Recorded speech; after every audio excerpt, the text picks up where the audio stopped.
It was just another smooth flight. No turbulence, no storms, nothing out of place. British Airways Flight 9, cruising high above the Indian Ocean. Then, a flicker. One engine fails, then another and another. 4 engines, dead. No power, no explanation. The sky looked clear, but they had just flown into something invisible. This cloud can kill a jet in under a minute. At first, the crew thought it was just a mechanical fault. Maybe one engine had overheated. Maybe the fuel mixture was wrong. But when the second engine died, then the third, they knew this wasn't a normal failure. In the cabin, the lights dimmed, the air grew thin, smoke began to seep in, and yet, outside, the sky was still perfectly calm. Passengers looked out their windows and saw nothing unusual, just stars, clouds, silence. The cockpit windshield had begun to frost over, like someone was painting it from the outside. All 4 engines had stopped, but no alarms had gone off. No warning had told the pilots what was coming, because what they had flown into wasn't weather. It wasn't turbulence. It was something completely invisible, and it was already destroying the plane from the inside. What they flew into wasn't a storm. It wasn't cloud. It was ash, thrown into the atmosphere by a volcano hundreds of miles away. And the problem with volcanic ash is simple. It doesn't show up on weather radar. It doesn't have a scent. And to the human eye, it looks like any other cloud. But it's not. Volcanic ash is made of tiny, sharp particles. Glass, rock, dust. Each one no bigger than a grain of sand, but traveling at jet speed. As the engines sucked in air to burn fuel, they also sucked in those particles.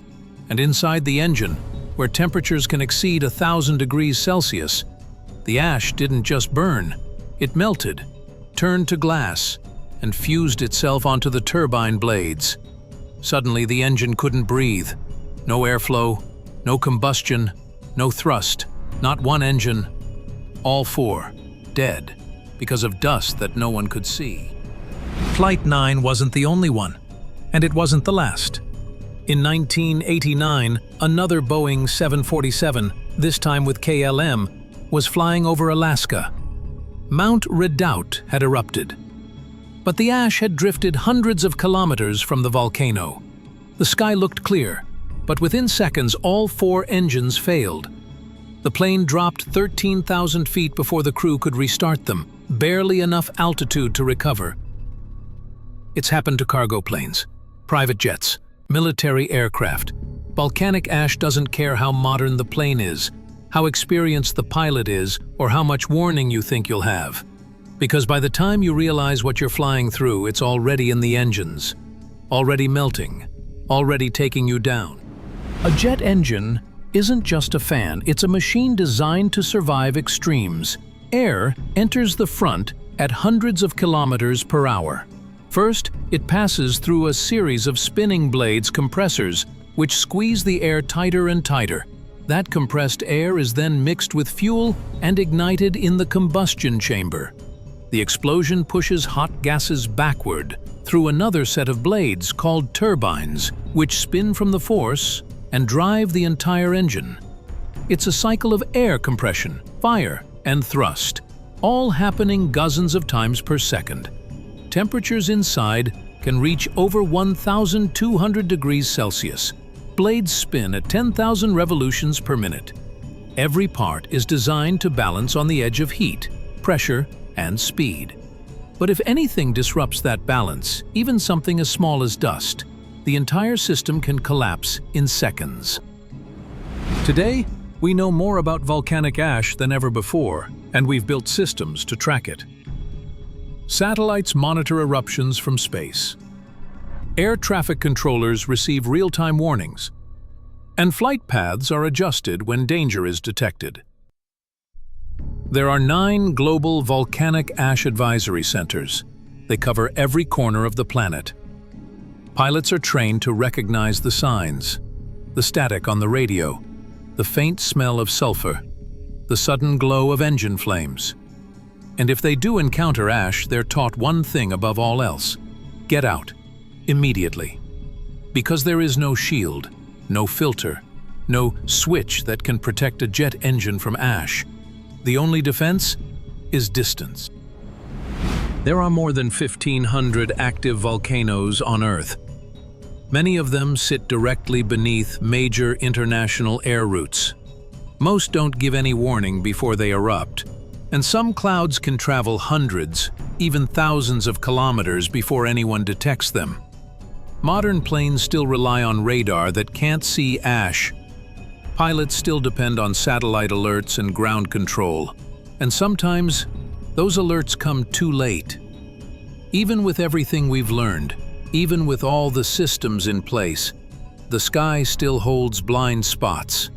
And one plane, on one routine flight, passing over the wrong volcano at the wrong time, could still vanish into a cloud no one ever saw coming.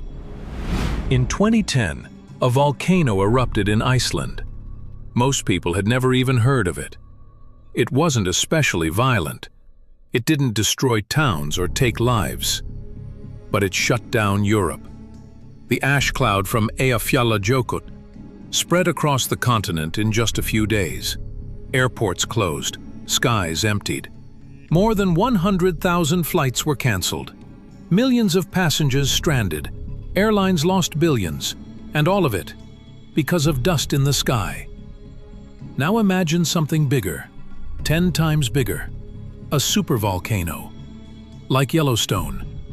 It hasn't erupted in over 600,000 years, but when it does, it doesn't just send lava into the air, it sends ash. Thousands of cubic kilometers of it. Ash that rises high into the stratosphere. Ash that drifts with the jet stream. Ash that doesn't fall for weeks. Within hours, planes around the United States would be grounded. Within days, much of North America and Europe would follow. Radar wouldn't help. Satellites would be overwhelmed. Jet engines wouldn't last seconds in the sky. Cargo stops. Medical flights stop. Food distribution. Supply chains. Global movement. All of it frozen. And not for a day or two. Not even a week. The sky could be unflyable for months. A world built on flight, stopped by a cloud no one can see. The sky is full of dangers we can see. Storms, lightning, mechanical failure. We know how to handle those. But the ones we can't see, the silent threats, those are the ones that still slip through. A clear sky isn't always a safe one. And sometimes, a simple cloud isn't what it seems. If this story made you look at the sky differently, leave a like. And if you want more stories where ordinary machines face extraordinary danger, subscribe. Because what's invisible isn't harmless. It's just waiting.